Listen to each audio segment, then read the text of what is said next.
I was an undergraduate here back in the 70s, and the value of my education has not been lost on me over the years. And so when I got an opportunity to come back to UC San Diego, I wanted to give back to the community in the form of community service of going back to the high school that I went to school at and starting an after school program there to try to bridge the kids in the South Bay portion of San Diego and bring them onto the university campus.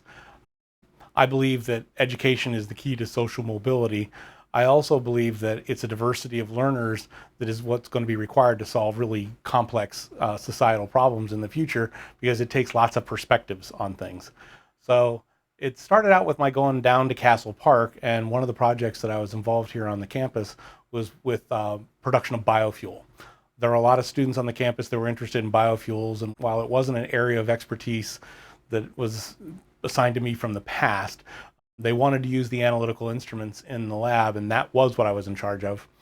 And what I found interesting is that while not everybody was all that interested in learning about the chemistry per se, they were all very interested in biofuels. So I started to use that then as a vehicle to reach out and get people's interests. So that then steamrolled into applying a biofuels cluster to Cosmos. And Cosmos is the California State Summer School for Science and Mathematics, or Mathematics and Science.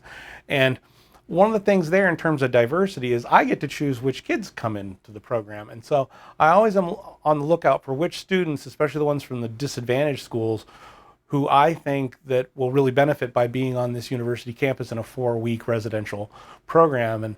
And you know, I've had some really nice stories that have come out of that. The kids that might not have otherwise made the cut by other people's standards, by inviting them in, I've seen how it's made a difference in their lives. I've always benefited from my education, and I've seen how it's changed aspects in my life. And so I feel that education is those ways to take down those barriers and allow people to move up through social classes. And that's what I'm in favor of.